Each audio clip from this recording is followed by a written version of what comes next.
तर पोलीस अधिकारी आपल्याला माहिती देत होते सैफ अली खान याच्या घराबाहेरून या सगळ्या प्रकरणासंदर्भामध्ये त्यांनी अपडेट दिलेला आहे। पण महत्त्वाचा अपडेट हा आहे की जी महिला कर्मचारी घरातली होती तिच्या ओळखीचीच व्यक्ती शिरल्याचा संशय सध्या पोलिसांना आहे आणि ही व्यक्ती पुढच्या बाजूने शिरलेली नाहीये, कारण पुढचं गेट बरंच उंच आहे, तिथे सिक्युरिटीची व्यवस्था सुद्धा अत्यंत अद्ययावत आहे।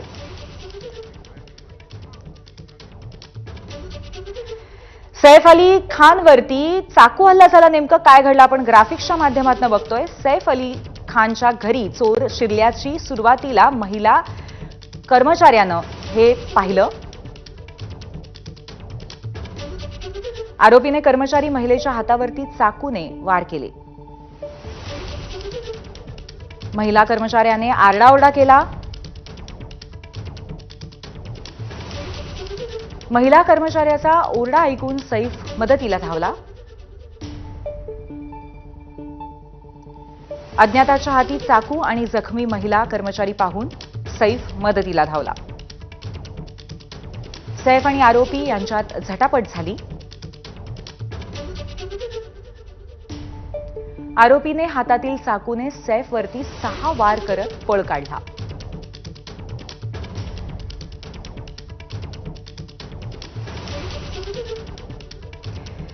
तर अशा पद्धतीचा हा घटनाक्रम आहे। पुन्हा एकदा आपले प्रतिनिधी निलेश बुधावले यांच्याकडे आपण जाऊया, ते आपल्याला संपूर्ण परिसराची आणि त्या बिल्डिंगच्या सुरक्षेची माहिती करून देत आहेत। निलेश, मगाशी तुम्ही आम्हाला पुढच्या भागातली सुरक्षा आणि मागच्या भागातली सुरक्षा दाखवत होतात, आणखीन आम्हाला या संदर्भात माहिती देऊ शकाल का?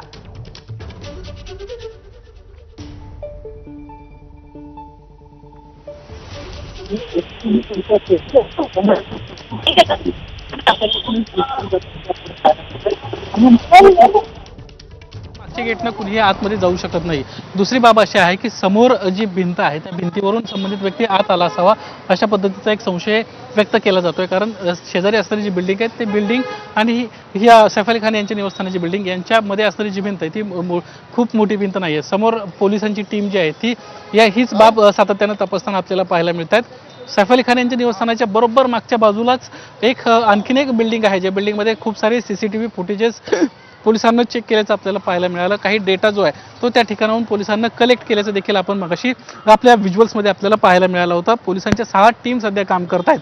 प्रत्येक टीम जी आहे ती प्रत्येक गोष्ट जी आहे ती बारकाव्यानं तपासताना पाहायला मिळत आहेत। सैफ अली खान यांचं निवासस्थान साधारणपणे 12व्या मजल्यावर सैफ अली खान या बिल्डिंगमध्ये राहतात, त्यामुळे या बिल्डिंगमध्ये 12व्या मजल्यावर पोहोचणं हे सहजासहजी कोणाला शक्य नाही आहे। त्या ठिकाणी काम करणारी जी मदतनीस महिला आहे त्यांना भेटण्यासाठी संबंधित व्यक्ती आला होता, कदाचित त्या महिलेनंच आतमध्ये संबंधित व्यक्तीला घेतलं का हे देखील लवकरच पुढे येताना आपल्याला पाहायला मिळणार आहेत। अतिशय बारकाव्यानं प्रत्येक गोष्टीची तपासणी जी आहे ती पोलिसांच्या वतीनं होताना आपल्याला पाहायला मिळते। पोलिसांची एक टीम जी आहे ती समोर या ठिकाणी तपासणी करताना आपल्याला पाहायला मिळतात। प्रत्येक गोष्टीचे पुरावे गोळा करण्याचे देखील काम या ठिकाणी सुरू आहे।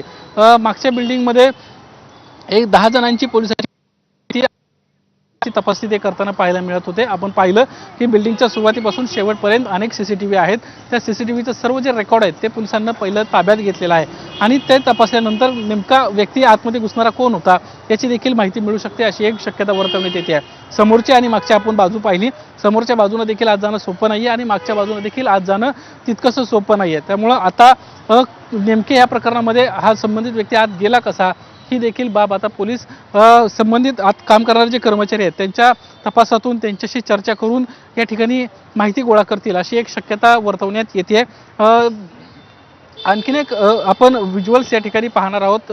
सैफ अली खान यांच्या निवासस्थानची जी मागची बिल्डिंग आहे त्या बिल्डिंगची जे भिंती आहेत त्यांची उंची आपण पाहणार आहोत की जिथून ती व्यक्ती आतमध्ये गेली असेल ही शक्यता जी आहे ती नाकारता येत नाहीये। ती शक्यता नेमकी काय आहे हे आपण या ठिकाणी पाहणार आहोत। बिल्डिंग सैफ अली खान यांच्या निवासस्थानाची ही मागची बाजू आहे, बिल्डिंग आहे। या बिल्डिंगचं उंची जी आहे भिंतीची ती अतिशय कमी आहे, त्यामुळं या भिंतीवरूनच आतमध्ये व्यक्ती उडी मारून गेला का हे पाहणं महत्त्वाचं राहणार आहे। पोलिसांची समोर जी टीम आहे ती ही गोष्ट पडताळताना या ठिकाणी आपल्याला पाहायला मिळत आहेत। साधारणपणे रात्री च्या सुमारास ही सर्व घटना घडलेली आहेत। संबंधित आतमध्ये काम करणारी जी मदतनीस आहे तिला भेटायला आरोपी व्यक्ती जो आहे तो आला होता आणि त्यावेळी काही झटापट झाली. त्या झटापटीमध्ये महिलेच्या हाताला जखम झाली. तिचा जो आरडाओरडा होता तो ऐकून सैफ अली खान बाहेर आले आणि त्यांच्यावर देखील आरोपीनं ज्यावेळेस वार केले त्यावेळेस साधारणपणे 10 सेंटीमीटरची एक जखम त्यांना झालेली आहे.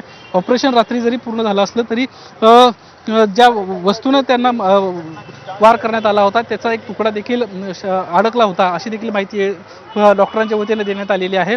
त्याची तब्येत सैफ अली खान यांची आता सध्या व्यवस्थित आहे.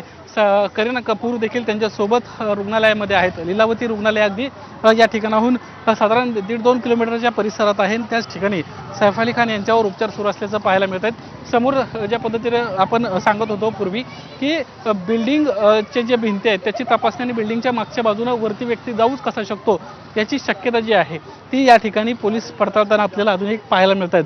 6 पोलिसांच्या टीम आहेत आणि प्रत्येक टीम जी आहे ती प्रत्येक वेगवेगळ्या गोष्टी तपासताना पाहायला मिळतात. एका टीमवर कर्मचाऱ्यांची चौकशी करणं, कर्मचाऱ्यांकडून माहिती गोळा करणं, दुसऱ्या टीमचं काम जे आहे ते CCTV फुटेजेस चेक करणं, तिसरी जी टीम आहे स्वतः दया नाईक ह्या सर्व टीम्स हँडल करताना आपल्याला पाहायला मिळतात. तिसरी टीम आतमधल्या म्हणजे बिल्डिंगच्या परिसरामध्ये जे CCTV आहेत त्याची माहिती घेत आहेत. तर चौथी जी टीम आहे ती इतर ज्या बिल्डिंग आहेत आजूबाजूच्या त्यांची CCTV गोळा करताना आपल्याला या ठिकाणी पाहायला मिळतात. कदाचित लवकरात लवकर यातले खरा आरोपी जो आहे तो पोलिसांच्या ताब्यात येऊ शकतो कारण